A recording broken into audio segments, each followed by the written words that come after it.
plenty of material, just making sure that integration is happening on a deeper level. In fact, the recorder's office showed me an envelope where instead of addressing their voter registration card to Weber County, they addressed it to #winning in Weber.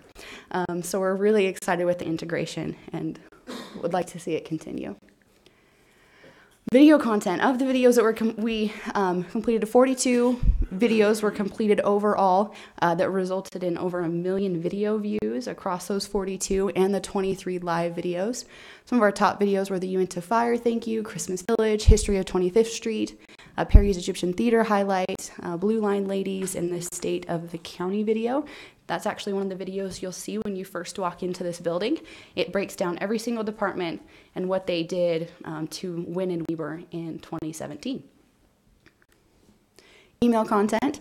We purchased an additional 76,000 emails for the surrounding counties. We originally had around 30,000 that was included in the original contract. But we started realizing that we didn't just want Weber County residents to know about what was going on in Weber County.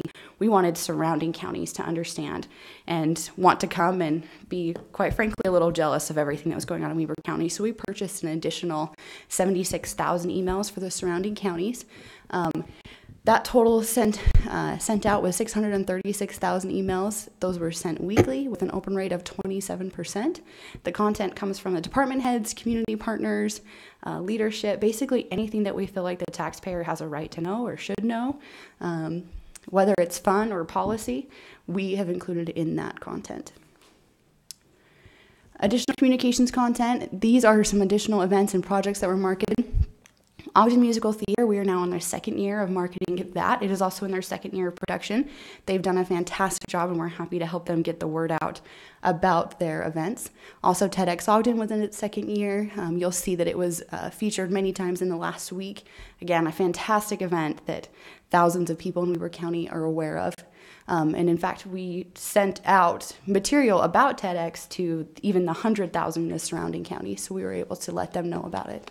Weber County Trails and Parks, the Economic Development Plan. Just 2 weeks ago, we assisted with the marketing and the graphic design and videography material of the CANU conference, which fell right in line with the Economic Development Plan in bringing tech and aerospace companies to the county, and that included a delegation from the United Kingdom, so we were able to assist in the marketing and capturing of that content. We're also talking about how home values have increased about 14.5% last year, and they're on track to increase that this year. The idea of communicating that is that we can potentially get investors, future investors, current investors, to come to Weber County, spend their dollars here, and help build our community. We've been also talking about another community partner, Hill Air Force Base, and the events that are taking place there, emergency preparedness, library updates, with the library having 4 libraries renovations being completed on time and under budget. We've been able to talk about that and happy to do so. Same with the opioid academic efforts. And we held a press conference a little less than a month ago about our efforts there. We have relationships with the surrounding counties and cities to make sure that we're cross-promoting, and then we're also highlighting some of the national awards that Weber County is winning. For example, Forbes just ranked Weber County as one of the best places to invest in real estate property. They also ranked it as one of the best places for manufacturing. And National Geographic ranked the area as one of the best places, top 10 places to live in the country. So we're happy to make that known to audiences everywhere. So how do we do emergency preparedness? I see you had that down there. That's a great question, and I love that question because it's crisis. Sometimes crisis mode is when you show that you're really prepared is when you're in a crisis. So I actually have some numbers on that. I'll skip ahead to answer your question, Commissioner. So crisis communications. There's 2 parts for what we do with crisis communications. There's the proactive side of things. So, for example, we went up with the Weber Fire District. They had a 4-county interdepartmental training, and they did up in the mountains over here in Weber County. We were able to send up a drone and get video coverage of that and press coverage of that so that we could tell the people of Weber County and essentially say, look, the mountain's not on fire right now. But just so you know, if it ever does, we are prepared, we are training now, and we are ready to go. We have the top teams in the state, and they're ready. So that's part one, is the proactiveness when the crisis is not happening. And then also building those platforms, making sure our social media pages are good to go. They are trusted. They are known as a source of quick information. Now, here's what happens when the crisis actually hits. Now, we have two situations that we have classified as crisis communications in the last year that have reached a level of significant impact to the members of the community or national attention. The first one is the Uinta fire. That one, we were immediately on the scene of the Uinta fire. In fact, we were already here for a meeting, a department head meeting, and we're able to coordinate with the with Holland Wilbanks at the time. As she was on the scene and we were on the scene, we coordinated press efforts there and managed the social media platforms and talked directly to the community. Those numbers ended up resulting in 6 press conferences over 3 days. We added over 1,000 likes to our Facebook page in 48 hours just because we were putting out the most accurate, the fastest information on what was already a very fast-growing fire. Videos that we posted were viewed over 94,000 times, again, probably within a few days, and created more than 378,000 impressions. And then there's likes and shares, and those were all great. And what those numbers truly mean is that we were providing needed content at a moment's notice. Literally, the mountain was on fire, but we were ready to go in working with the existing Weber County employees and teams. And we even got some statewide recognition on that. This is a tweet from Governor Herbert. He actually sent us a personal message. He said, "Thank you for doing such a good job keeping people informed on the progress of the Uinta fire." He said, "We shared your evacuation map on our Facebook page to help get the word out. Keep up the good work." So it was nice that even the governor recognized our, I don't know if that is personally the governor who's messaging us on Twitter, but somebody from the governor's office appreciated that we were communicating so quickly and effectively. The second time, and I think we need to assume it was the governor. It was, okay, that sounds great. I'm happy to give him that credit. I'm sure that's what he does, is manage his Twitter page. The most recent crisis communications that took place was actually at the beginning of this last month. And without getting into too many details about the personnel involved, there was a Weber County employee over Memorial Day weekend who got into an argument with, I'm sure you're aware, as are literally millions of people throughout this country now, an argument with a local family. Well, we were sent that video, and within about 3 business hours of being sent that video, we had multiple conversations along with the commissioners, with the employees' direct boss, with Sean Wilkinson and Sarah Swan and the commissioners, so that we could take action extremely quickly. Actually, that action was taken within 3 hours.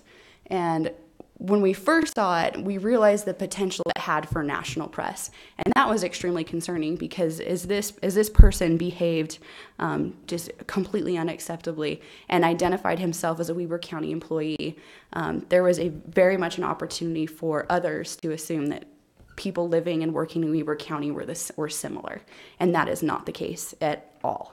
And we wanted to set the record straight as soon as possible. We were able to do that extremely quickly, and the result was there were 19 articles, and this isn't just local, this wasn't just the Standard, this was Newsweek, this was New York Daily News. There were videos that were viewed over 5 million times across the globe, but because we acted so quickly and we communicated so quickly through social media and through press releases, the conversation was that this person behaved inappropriately, but he does not reflect all of Weber County, and that Weber County would not stand for that action. And so luckily, because we already had those platforms ready to go, we were able to turn material around so quickly. For example, the Facebook posts, we had 2 Facebook posts that were made, and those had over 58,000 impressions. And to this day, I still get alerts from people across the country sending us messages thanking us for our quick action and communication on that effort. So that's a recent crisis communication. I hope we don't have any additional ones, but should the need arise, we are absolutely ready to go. Does that answer your question? Okay, wonderful. I'm going to go back a few slides. Okay, so overall on the contract spent, these are estimates, but what we have estimated is that we've spent over 300 hours doing graphic design, an additional 300 hours on video filming and editing, an additional 200 hours on content writing, and then 300 plus hours collaborating with our employees, commissioners, local leaders, and community partners. And then another thing that we rolled out was Building Tomorrow Today. We wanted people to understand that we were not just planning for the next 5 months or the next 5 years, but really the next 5 generations. So we've been talking a lot about how that is being implemented and getting feedback from the community to build those plans. Here is a sample of the cohesive branding strategy, just some quick snapshots, just to make sure that as Weber County is a very professional organization and we needed to behave as such. And having a consistent branding style guide portrays that professionalism. I just want to point something out. That's big, and I know that you did the branding. That wasn't included in what you were going to do the first time. Mm-hmm. But how many different styles, guides, things did we have? We're one county, we're one organization. Yeah. But a year and a half ago, how many different brands did we have out there that existed just for Weber County? Just for Weber County, we have numerous departments, and then those departments, like you have the Golden Spike, you have the Ice Sheet, you have Parks and Rec, and every single one of them is absolutely incredible and functions very well in their own right. So we just got them on the same page as far as fonts, colors, layouts, and things like that. I would say you get probably over a dozen different types of letterhead or business cards or logo formats, things like that. So being able to get that done consistently, it did take a lot of time and collaboration, but now we have a consistent going forward. The other thing that came out of this was a cost savings to the taxpayer. We are working with and have worked with Brianna in the RFP office to create a printing RFP. So we use one company to print all of this material. What that means is since we're printing in bulk, the costs are going down significantly, and it's very much a consistent turnaround. So that was an additional positive side effect that came out of something that it wasn't originally planned, but we were more than happy to execute with the Weber County team. Thank you. Thanks. And then crisis communications we've already gone through. And that's everything. So if there's any additional questions, I'd be happy to take those at this time. Commissioners, entertain any questions for Ms. Clark? None being recognized, thank you. Thanks for your presentation, Sash. You've done an awesome job for us, and I know that we're better informed today than we were a year and a half ago. Thank you very much. Thank you all. Appreciate it. Thank you. Commissioners, we'll now go to item F on our agenda, which are consent items.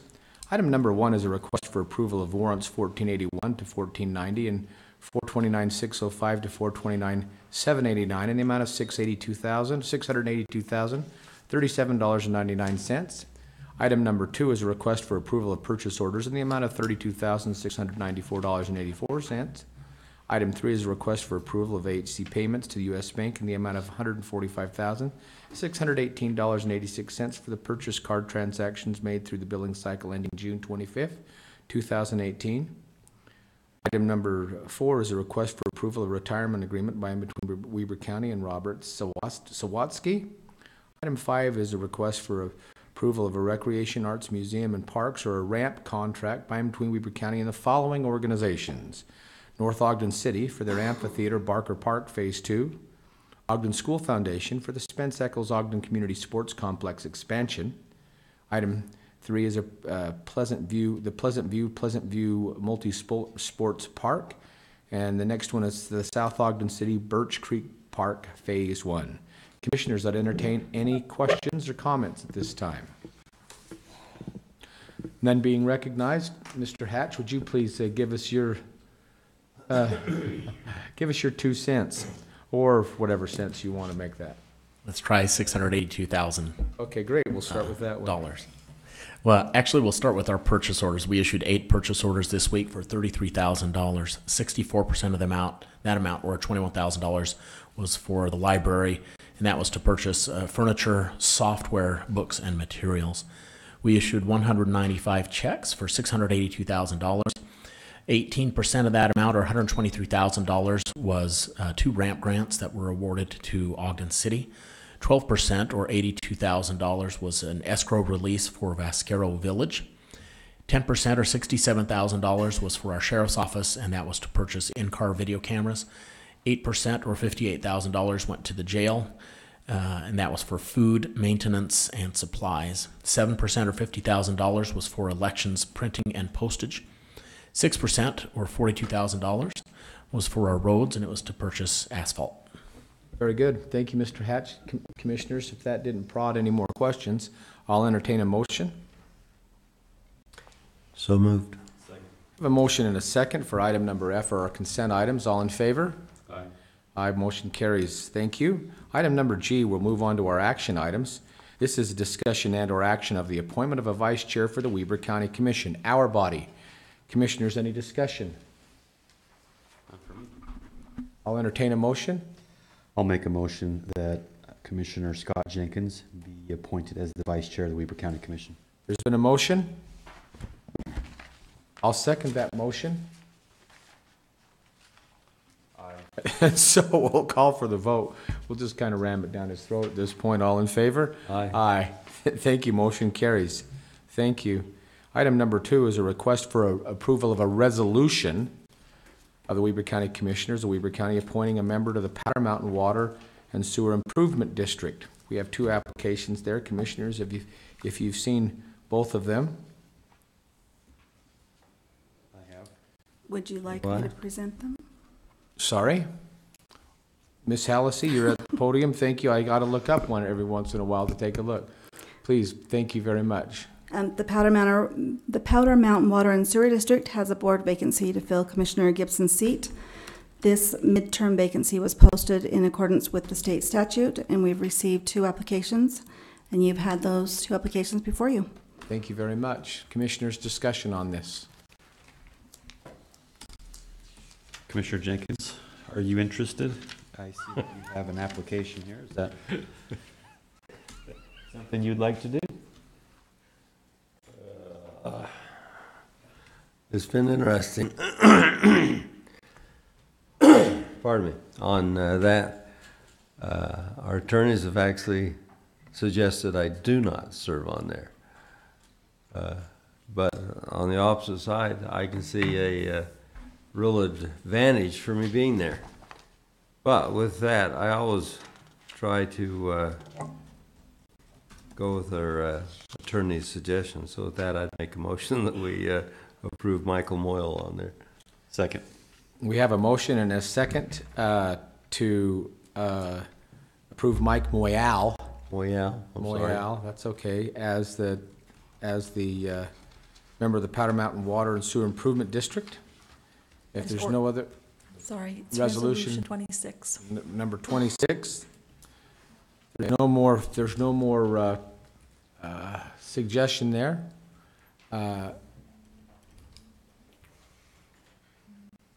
I'll call for the vote. All in favor? Aye.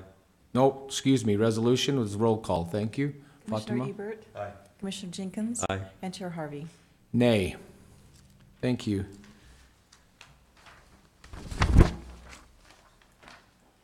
Commissioners, at the request of our attorneys, we're going to hold item number 3 so there can be some more preparation and discussion on that. So item number 3 will hold.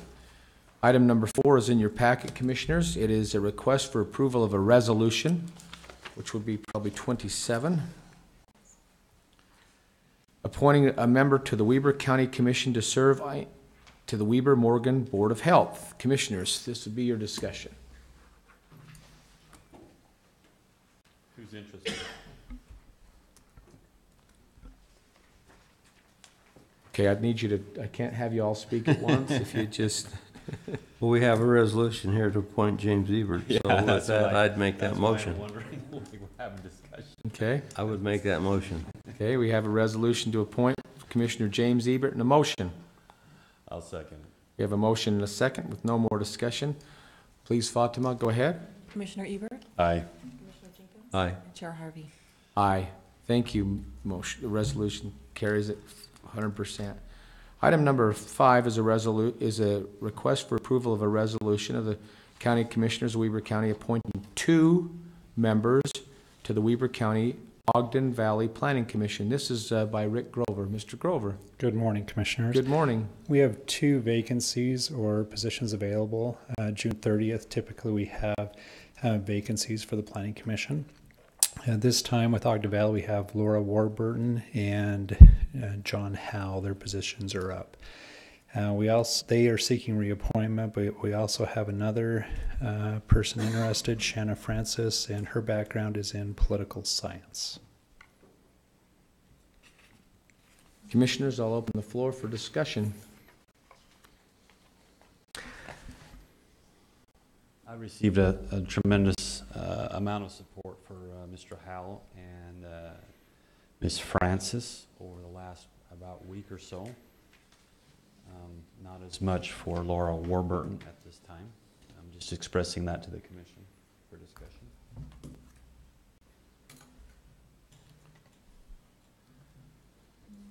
Hearing no discussion, I'll make a motion if you are ready, Chair.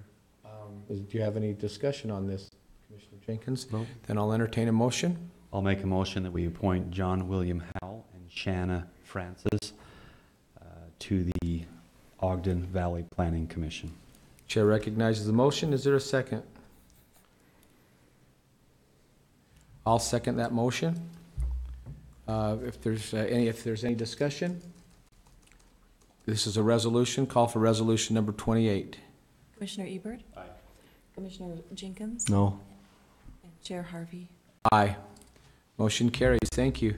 Item number 6 is a request for approval of a resolution of the County Commissioners, Weber County, appointing one member to the Weber Planning Commission. Mr. Grover.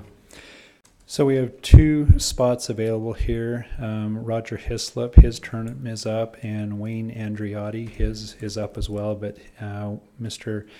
Andriotti is not seeking reappointment. However, Roger Hislop is. We have 3 other applicants. Gordon James, his background is in accounting. Gregory James Bell, his background is in engineering. And Bren Edwards, he has been the Public Works Director in the past for Plain City and currently works for UDOT as a stormwater management individual. Thank you. Is there any more, anything you have out for us there, Rick? Any more than that? I think for me, just a point of clarification, that's it. It's just one position that's available, 5 applicants. We have 2. Roger Hislop, his term is up as well. Okay. So we have, actually, it says approval for 1, and I just let this agenda show that there are actually 2, not 1, commissioners on this. Thank you. And I thought that was the case, and that's what I was looking for electronically, but it is 2 members. Yes. Commissioners, I'd entertain some discussion on the 5 members, Heslop, Andrade, Bell, James, Bell, and Edwards on that. So my question is, do you have a recommendation?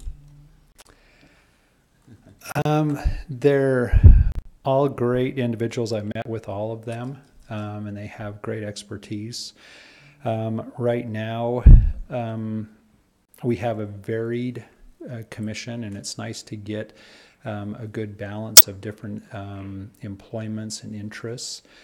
It would be nice to get someone that has some storm management experience. I know Bren Edwards, he has some of that, which would be nice.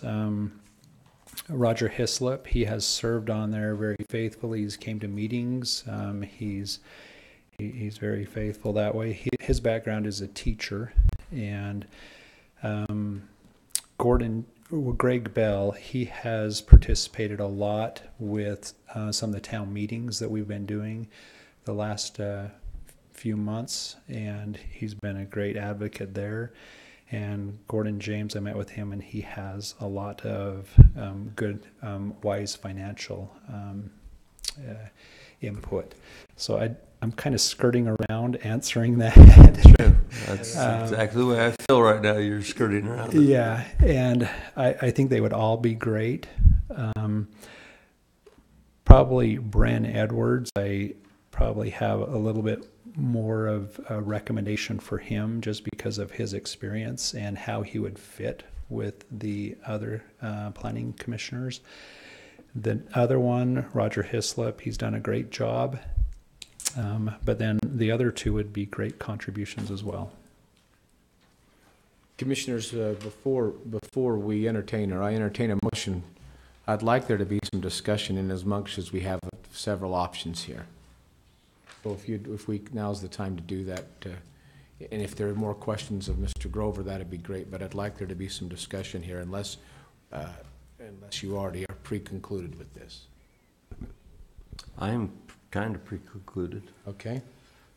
I will say that we've spent a lot of time actually with Mr. Bell, actually here in these chambers, probably 4 or 5 different meetings, I think 1 or 2 different public hearings discussing issues out in Western Weber and expressing concern with the makeup of the Western Weber planning and the direction they're going and how it's not, in his opinion and many others that were here, reflecting some of that particular community. So I think Mr. Bell would bring more of a community feel and express some of those community issues. Mr. Edwards has wanted to be a part of this Western Weber planning for as long as I've been here. So I feel my inclination probably is a little closer to Mr. Bell and Mr. Edwards. Thank you for the discussion. Commissioner Jenkins? Well, you have to throw something against the wall, see if it sticks there. So with that, I'm going to make a motion, see how it goes with that we appoint Roger Heslop and Brent Edwards. Okay, there's a motion on the floor. Is there a second? Not hearing a second, motion dies. Okay, so. That was the sound of it hitting the ground. Okay. Okay. I'll make a motion with just a comment. I don't disagree with Commissioner Jenkins, only to the extent that there has been some concern with the community as far as some of the development that's been going on in Western Weber from the community, and I think Mr. Bell would reflect some of those specific concerns to the Planning Commission. So with that, I'll make a motion that we appoint Gregory James Bell and Brent Edwards to the Western Weber Planning Commission. I have a motion now for Bell and Edwards. Is there a second?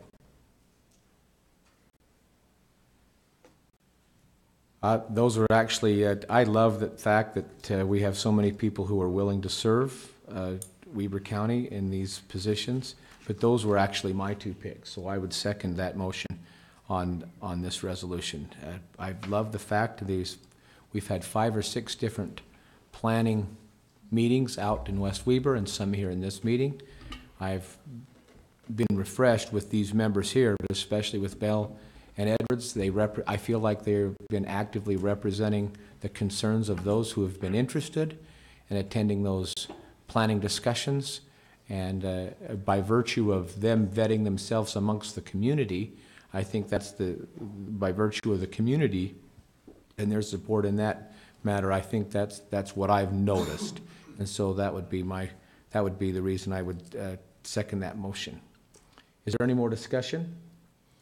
So the discussion I would have on that, I know Roger Heslop, and I hate to see him be taken off that Planning Commission. You know, he's worked for years there and done a good job, and I feel like we're penalizing him a little bit here. And, you know, I've been to most of those Western Weber County meetings. In fact, I think I've been to every one recently, you know, the last 8 months. And I worry about you running over the property owners by virtue of empowering the people who live out there. And that's what you're doing with your appointment here. And that's always a concern. You know, everybody that comes in wants to shut the door behind them. And that happens in every community. So that is my concern. I think since you brought up the name Heslop, he's a fine man and done a great job. I just, am refreshed with what I've learned with Bell and Edwards. Those would be my comments, and I respect what you said there. Thank you. I think you have a representation of people who represent a different make. There are other members of that commission who are all fine people. Those are just my comments and basically what I've learned in my short little 18 months here. Any other comments? Well, just to I don't think that Mr. Bell representing the community is going to run over the property rights. In fact, I think that as things have been explained to Mr. Bell, he actually has come probably on board with a better understanding of the requirements of the county, of zoning, and has come up with resolution to many of those specific issues. I don't think that he is a close the door behind you mentality individual. Yeah, Greg Bell is not.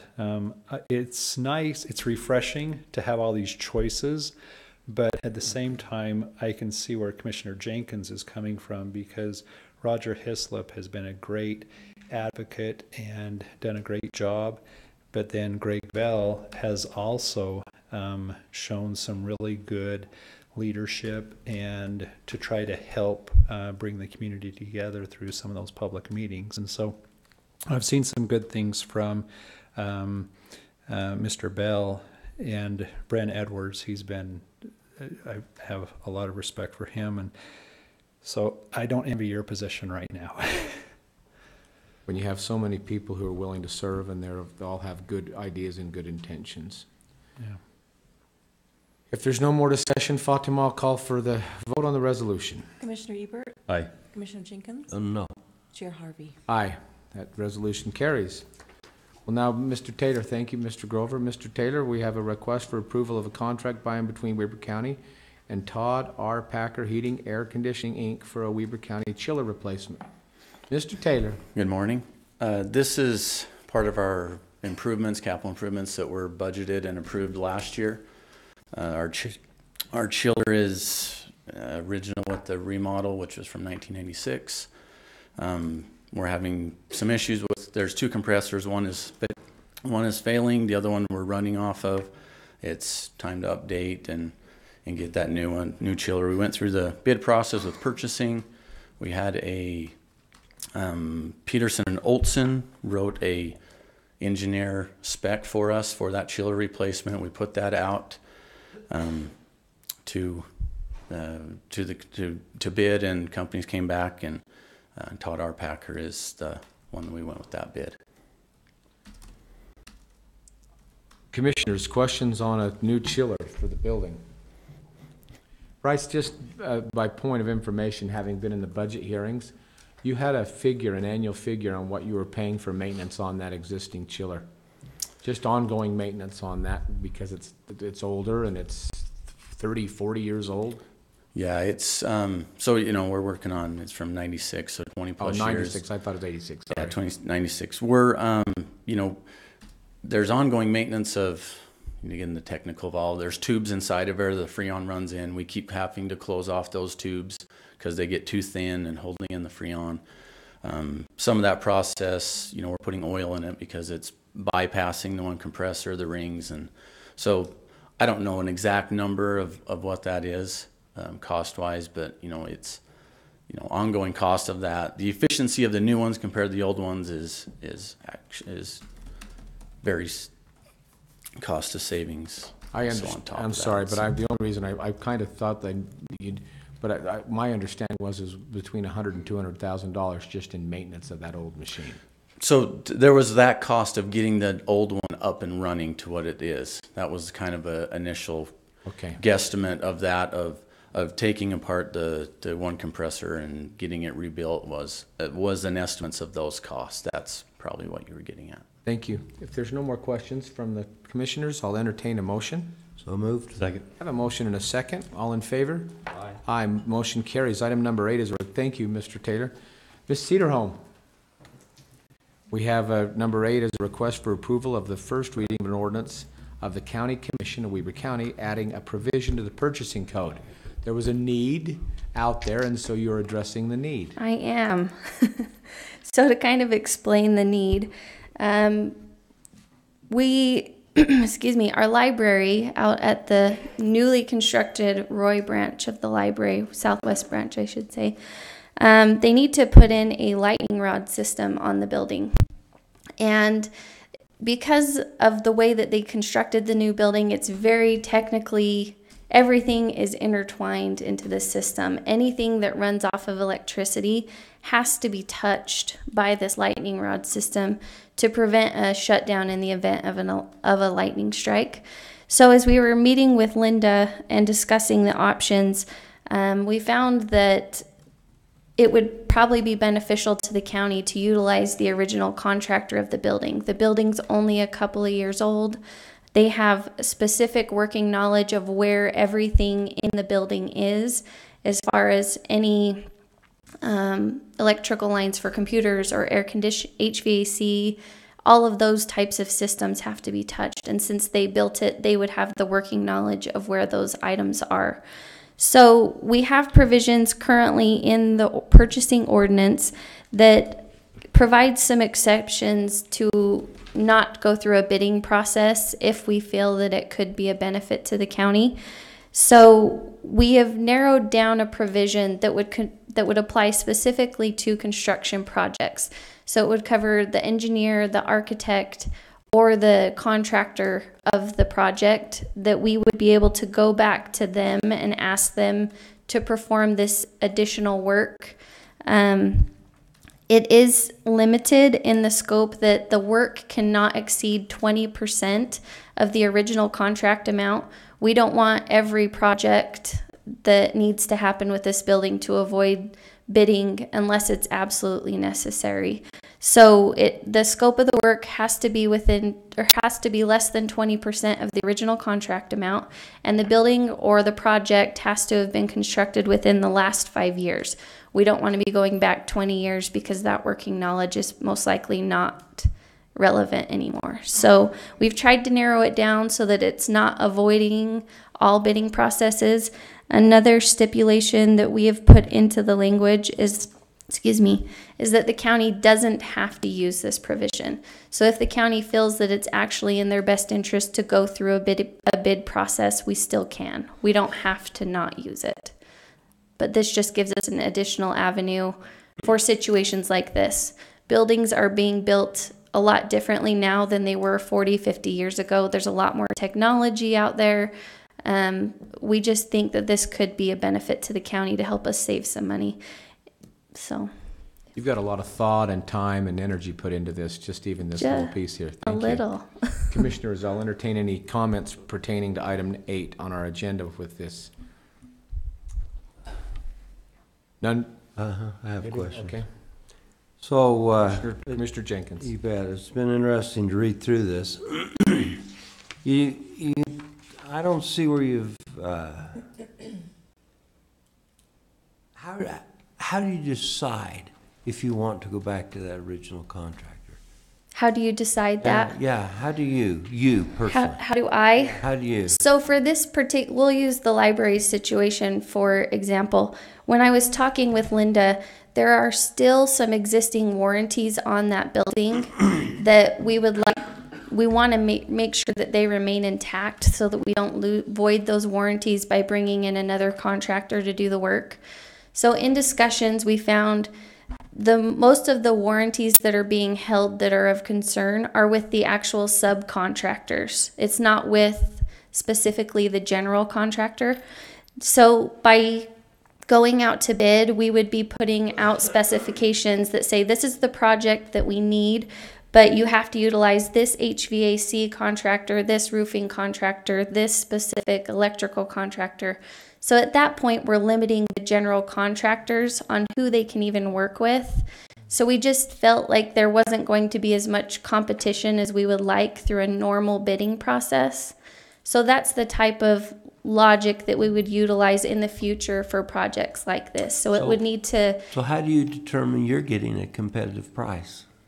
How do we determine that? Well, like I said, as far as the warranty work, I can't go with anybody else for the HVAC. So I understand that well. I hope that they're giving us a competitive price to come in and do the additional work. Sure. The general contractor, If it was necessary and the county felt like they wanted to, we could utilize a different general contractor, but we would then have to bid out just the general contractor and specify that you will be working with these companies. So you've answered it the way I wanted. Okay. Or the way I was thinking you would, and that is you hope. Yes. So the question I have is, or the point I want to come to here is, if you hope that this is good, then the figure you've put down here, 20%, I find a little high. Okay. Because given that fact, and I would hope the same thing that you do, that since these people were in the original contract, they'd have a financial advantage over somebody else, because it wouldn't take them as long to do it, and the discovery process would be smaller. So if you had $1 million contract and 20% of that was available, 200. yeah, you'd be at $200,000. That's pretty hefty. That's a nice sum. Well, and I was thinking in my mind that 10% sounds a little more reasonable. And I have no problem with that. When we were discussing how to write this ordinance, we were trying to come up with a figure to say, what's an amount that's not too much? Because when this first came up, my main concern was, I don't want construction projects to be completed, to go out and be bid originally and be completed, and then come back a couple years later and say, oh, well, we now have more money, so I want to add on a whole lot of features that we didn't originally have the money for, and somehow now double the contract amount, and avoid the bid process by utilizing this. So it was at my request that we put in there some sort of a dollar threshold, and if the commission feels there's a more appropriate threshold, we absolutely can make an adjustment there. Okay, well, when I went through this, that came in my mind. I felt like that was much more appropriate. So with that, I'd make a motion that we change that from 20% to 10%. So let's, will you, the chair, I'd like you to make that motion that we approve the first reading with maybe that modification. I think that'd be appropriate. Okay. Chris, is that correct, Mr. Crockett? Yep, that will be fine, and then the change will be reflected when it comes to the county commission for a second reading. Go ahead. I'd go ahead and make that move. Okay. Have a motion to adopt the first reading with the change to 10%. Is there a second? No, I'm not going to second that. I disagree with circumventing the process. I'm concerned about it. Okay, the chair makes, I'll second that motion then on that. If there's no more discussion, I'll call for the vote. All in favor? Aye. Any opposed? Nay. Okay, great. Thank you. So comments to that. Okay, go ahead. Just so you know, this is many times how government gets around the process. They look at something like that, and then they divide a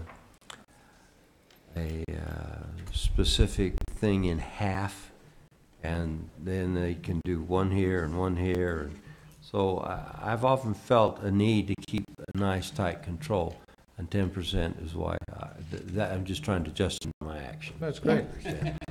I just voted no. Yeah, no, I understand. I just, I didn't have a chance to talk to either of you about that before. I wanted to. That's because let you know. That's because all of us obey the open meeting laws. We don't have illegal meetings. Thank you. Sorry. Some of you will catch that, some won't. That's okay. Thank you very much, Ms. Procedure-Home.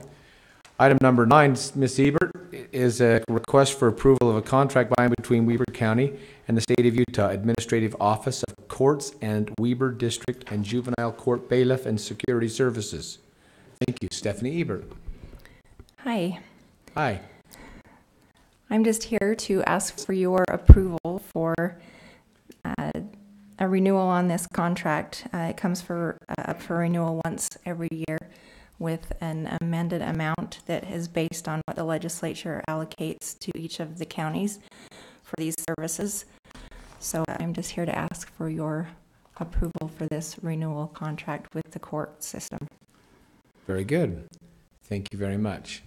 Commissioners, are there any questions pertaining to this presentation or this contract? I don't think there's a question, just more of an expression of frustration that the allocation never covers the cost. The courts always require certain staffing, and the allocation never covers that staffing, seemingly. But it is what it is, and we have to provide the services. That's one of the mandated. We are seeing about a $50,000 increase this year over last year. However, last year we actually saw about an $87,000 decrease, so we haven't caught up from what they cut our contract last year. The contract only covers a little over a third of our salaries and benefits of the individuals that are assigned to the court. So I think the goal has always been closer to a 50-50 split, but that number is decreasing somewhat, and as I mentioned, it's only about 36% right now of of covering those costs. So it is unfortunate, but we are where we are, and we're statutorily mandated to provide bailiff and court security services. So I think the frustrating part is that we're not, well, what has been expressed to me is the sheriff's not given the latitude to set the staffing levels.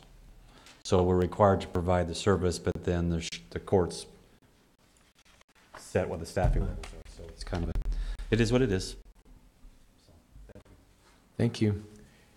Any comments, Commissioner Jenkins? None. No more being heard. I'll entertain a motion then to approve this contract or to not approve it, whatever your motion is. So moved. Second. I have a motion and a second. Is that to approve? Sorry, I was too busy talking, so thank you. Motion to approve item number 9, or this contract between the juvenile court bailiff and security service. Just so that I understand before we, do we have a second on that? Second. Just so that I understand this, so we're statutorily mandated to provide these court services for the courts. We're only reimbursed 36%. So the county, the citizens of Weber County have to pick up the remaining 64%. correct. Thank you. Okay, if there's no more questions, I'll call for the vote. All in favor? Aye. Aye. Motion carries. Thank you. So, I would like to ask Go ahead, please. for Recognize a the request here. Not for you. I'd like to bring Miss Cedarholm back up to ask her a question. I see she sat down right over here. That'd be great. Is that okay? if Yeah, we go back? absolutely. Ms. Cedarholm? I apologize. I should have run away. Yeah, I apologize for letting you go. So the question I had is, how come this electrical contract you're talking about now wasn't taken care of in the original construction? I mean, it appears to me... I don't have the answer for you, Yeah, so let me bring up Brian. Okay, it appears to me that the engineering on this has some liability here. There's a point there, because most new construction requires a lightning rod or a ground rod of some type in our buildings. And I'm not familiar with all of the details, but I just know that after the fact, they had a big lightning storm out there, and lightning struck the library. And at that point, they realized that they needed to install the lightning protection system. And so I don't know why it wasn't installed originally, but they do need to put it in now. Sorry, before you go on. So you don't know why, but in my mind, a lightning rod or a ground rod is always installed in construction projects, and there is a question now whether it was required during original construction. And now I'll take this a step further. We just completed four libraries. By the way, all of them on time and all of them under budget. And were they under budget because they forgot to put in lightning rods? Sorry. Does that say it? Okay. Excellent question. I don't know if lightning rods have been included on the other buildings or not. I don't know if they're necessary. Well, we certainly are a lightning rod right here, and I just wondered if they were trying to substitute this body as their building. Never mind. So. Well, the question I have is, the code requires lightning ground rods for residential construction. Does the code require it for commercial construction? And I'm not sure on that. And they may have a lightning rod. Maybe a lightning rod and a lightning protection system are different. I haven't gotten into the details of that. I'm just going off of our library director, who has indicated that... So would you do that and get back to us? Yeah, I'd be happy to. We'd like to know. Point of information, just again from my knowledge, it wouldn't surprise me that there is a ground rod on this building, for sure. But I think I think my understanding, limited understanding of the construction process, having a little bit, but not enough, obviously, I believe a lightning rod is different than a ground rod. And I do know that there are other buildings in this area that purposely put up lightning rods in addition to the other because of maybe the height in reference to the topography, but it would speak back to Commissioner Jenkins's comment. We would know the topography, or the engineering should know the topography and the height of the building as it relates to the rest of the area. I feel like we're driving down the road with our blinker on. Anybody else feel like we need to maybe get back on our lane? That's okay. So, okay, we'll do some more. Any more questions, Commissioner? No, just you will get back to us. Thanks. Yeah, I'd be happy to. Thank you. Yeah. Commissioners, I'm going to move on to item number 10. Thank you very much. Click the thing down. Item number 10 is a request for approval of here's another resolution of the County Commissioners of Weber County authorizing filing of cross appeals for the 2018 centrally assessed properties. Cortland Erickson. Mr. Erickson, welcome. Thank you, Commissioners. The Utah State Tax Commission does the property tax assessments of properties that cross county lines. One example of that we often see is utilities. And each year, the property owners have an opportunity to appeal the assessment that was done. The legislature has established now that that period runs from May through August 1st. And in this period so far, Pacific Corp filed an appeal of the assessment that the Property Tax Division did. The counties are given the opportunity to join those appeals as interested parties in order to protect the county's interests and make sure that their voices are heard. And the reason that is something sometimes counties want to do is because those assessments directly impact how much of the tax revenue the counties get from those assessments. And so what we have before you today is a resolution authorizing the filing of a cross appeal for Weber County to join in that appeal, become a party to that appeal. It is our understanding that multiple other counties are also planning to do that because Pacific Corp has properties in many counties in Utah. And so the question before you is whether Weber County should join in that appeal. This resolution would accomplish that. And I would add that since property owners have through August 1st, we actually got another appeal late last week. There may be others coming from other property owners. So there may be another resolution proposed to you in the future, but this is the one that we have before you right now. Thank you, Mr. Erickson. Commissioners, the floor is open for any comments. This is something we do virtually every year. We'll centrally assess properties, so this is common practice for us to be part of the whole process instead of venturing out on our own. Commissioner, any other comments? No comments. We'll close there, and then I'll entertain a motion.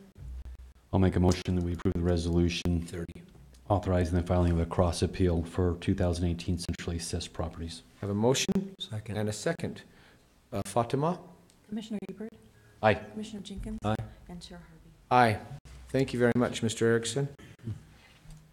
Roberta Dustin, you're the next two items on our agenda.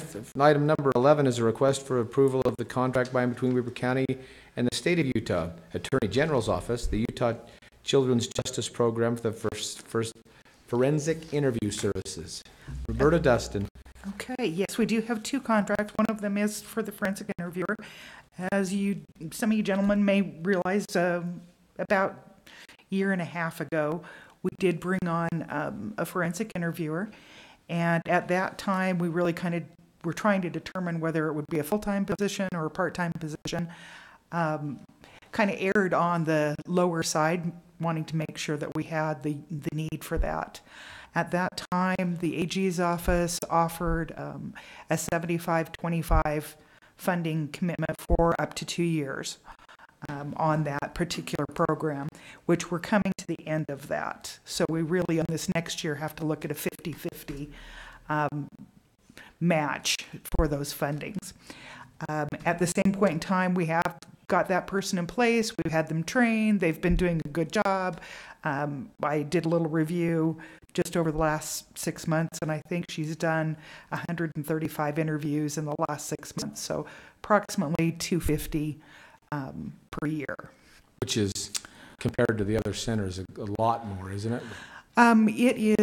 It's substantial. I think the estimation was that they expected 225.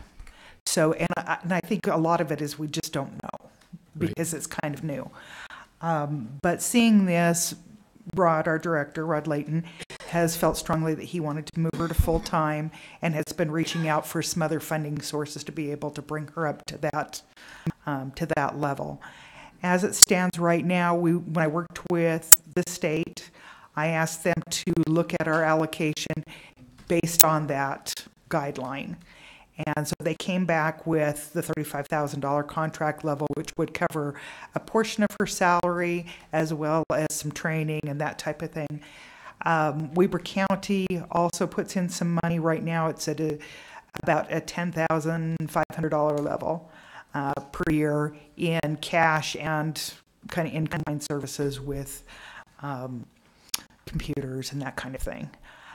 We have reached out to the state for some additional funding, and it's been verbally committed from their State Friends Board, which is a nonprofit, and some additional funding that they had from the LDS Church as well, to be able to put that all together to put her in at a full-time level without any type of substantial increase for Weber County.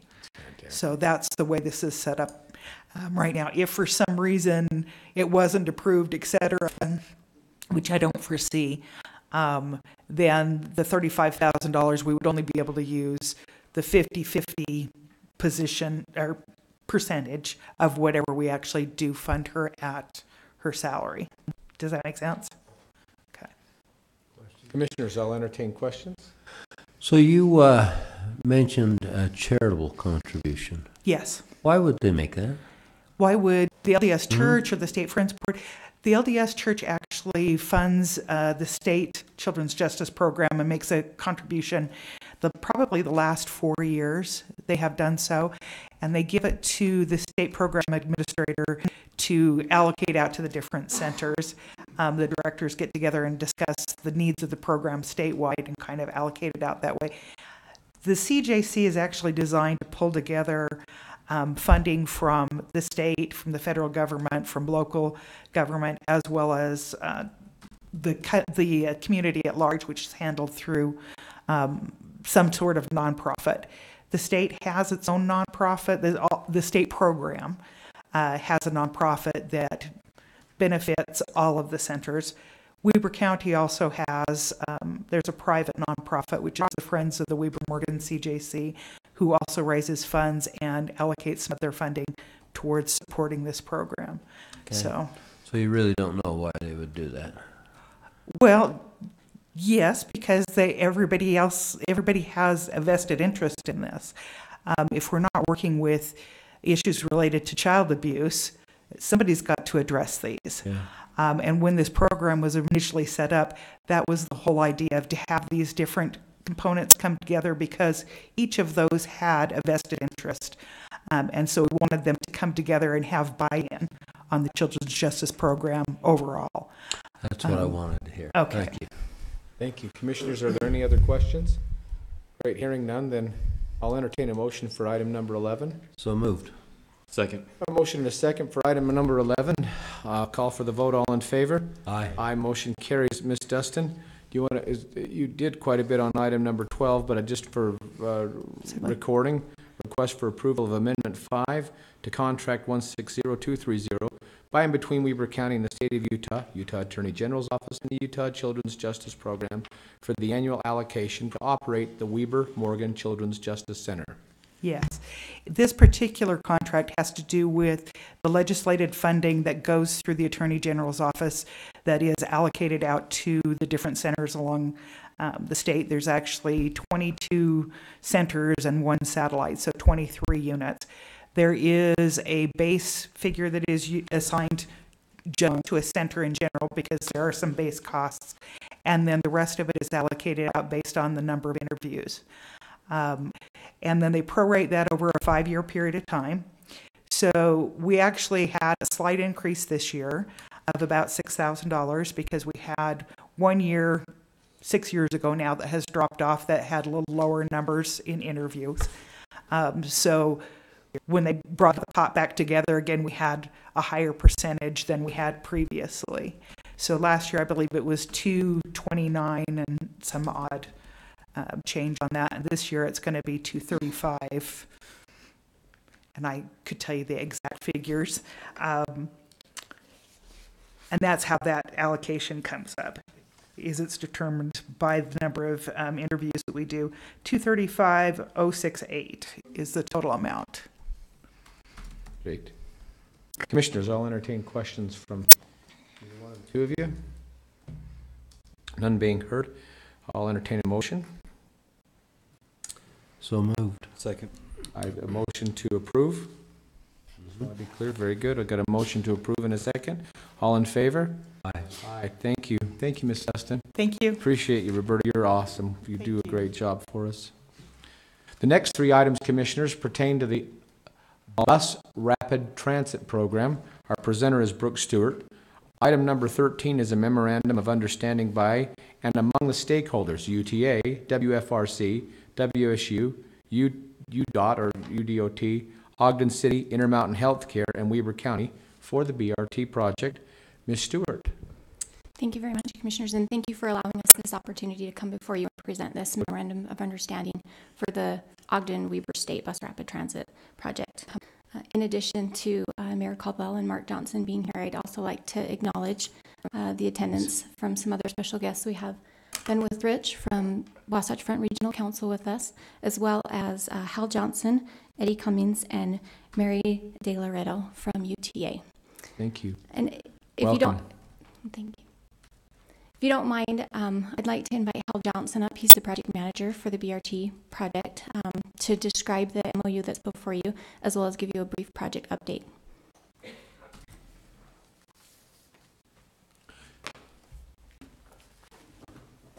Hal, welcome. Glad to see you again. Good morning. It's good to be here. So just let me give you a little bit of background. What we're trying to do with the MOU is we've been working on this BRT project for a long, long time, and we're getting close to having it move forward into construction. So when we started this study a long time ago, I think I told Mark and the mayor that I wanted this to be the last study we do for BRT, so we would implement instead of keep studying. So the next step in the process for us is to submit what we call a request to enter project development to the Federal Transit Administration. The Federal Transit Administration is our federal funding partner for transit projects. And so what we're wanting to do is show project readiness with the Memorandum of Understanding. And so we'd like to be able to get this document buttoned up and be able to submit that with our request to enter project development to the Federal Transit Administration. What that'll enable us to do is begin the process to start competing for federal funds to build the project. We've submitted recently our draft environmental document to the Federal Transit Administration for their review. We're hoping to get that comments back and be able to circulate that late this fall. And between that and the request to enter project development letter, that'll put us in the hunt to try to get those federal funds to build the project. The project would be operated through funds through Prop 1 that UTA receives. UTA will also be donating funding through Prop 1. Wasatch Front Regional Council is putting in funding Ogden, as well as the money from Weber County. So we've got a pretty diverse funding package that we've put together to be able to advance this project. About $29 million in local funds is available. We're going to try to get about $50 million from the feds to build the project. It's a great project. We've run the preliminary numbers on it. It shows well to be able to compete for funds through the federal process. So this is kind of the next steps is finalizing the MOU and then the funding agreements with the county. Very good. Thank you, Hal. And I could tell you a lot more about the project, but I'll leave it there. No, And if you have that's any great. questions, I'm happy to We've, help out. Thank you very much. Are there any questions, Commissioners, for Mr. Johnson? Very good. I'd like to make a comment. Please, go ahead. I was kind of the holdup on this last week because I wanted to make sure what our commitment was and what we were committing to. And so, anyway, I appreciate Brooke coming in and kind of set me straight. I know where I'm at now. Thanks. Very good. Commissioners, we're on item number 13. With if there's no more discussion, I'll entertain a motion. I'll make a motion that we approve the MOU by and between all of the stakeholders listed and Weber County for the BRT project. I have a motion. Second. And I hear a second. All in favor? Aye. Aye. Motion carries. We're now on item number 14, and for the record, Brooke, I'll read it. Local Transportation Funding Agreement for Corridor Preservation Funds. The project was approved by the County Commission as part of the 2017 priority list on 12/12/17 or December 12, 2017 in the amount of $5 million and was approved for recommendation by the Weber Area Council of Governments, or WACOG, on the 5th of March 2018 to purchase a right-of-way in relation to the BRT project. Ms. Stewart, thank you. You said everything I was going to say. Very good. Commissioners, did this bring any questions to light? I'll entertain a motion. So moved. We have a motion and a second. All in favor? Aye. Item number 14 passes. Now we're on to item number 15. Commissioners, on our agenda, which is a local transportation funding agreement for sales tax funds. The project was approved by the County Commission as part of the 2016 priority list on the 13th of December 2016, and the amount of $2,500,000 was approved for recommendation by the WACOG on the 17th of November 2016 to assist with project engineering and project development to facilitate final project design. Ms. Stewart. You guys are making this too easy for me. And here I lost all this sleep. Okay. Are there any questions, Commissioners? Out of respect, none being heard, then I'll entertain a motion. I will make that motion that we approve. Recognized by Commissioner Jenkins and seconded by Commissioner Ebert. If there's no more questions, all in favor? Aye. Aye. Motion. Commissioner Ebert? Aye. Aye, great. Motion carries. Item number, before we go to item number 16. Thank you, Commissioners. Thank you, Ms. Stewart, very much. Appreciate it. I'll entertain it in as much as we are, on item number 16, in as much as we will hear, I can just make the motion if you just go ahead and make the motion. There's some proper wording for this. So I'll make a motion that we close this meeting and enter into a closed meeting to discuss the character and professional competence of an individual related to item number 16. We have a motion. Second. Okay, great. We have a motion and a second. It is a roll All in favor? Sorry? It's a roll call vote. Fatima? Yes. Commissioner Ebert? Aye. Commissioner Jenkins? Aye. And Chair Harvey? Aye, thank you. Wait, we have an amazing last item. I can't believe everyone's leaving. Thank you. Thank you.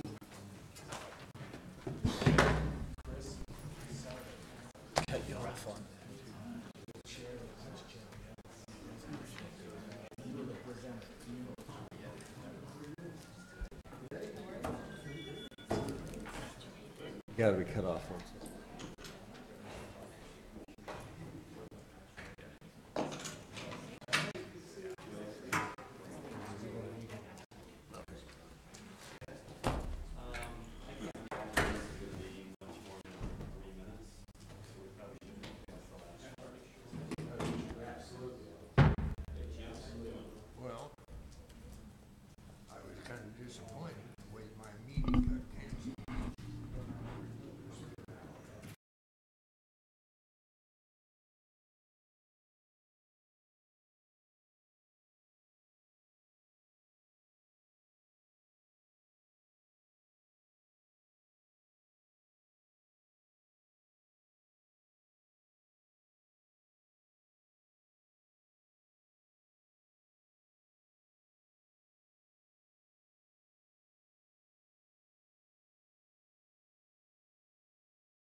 I'll entertain a motion to go back into our commission meeting. I'll make a motion that we end our closed session and enter back into our commission meeting.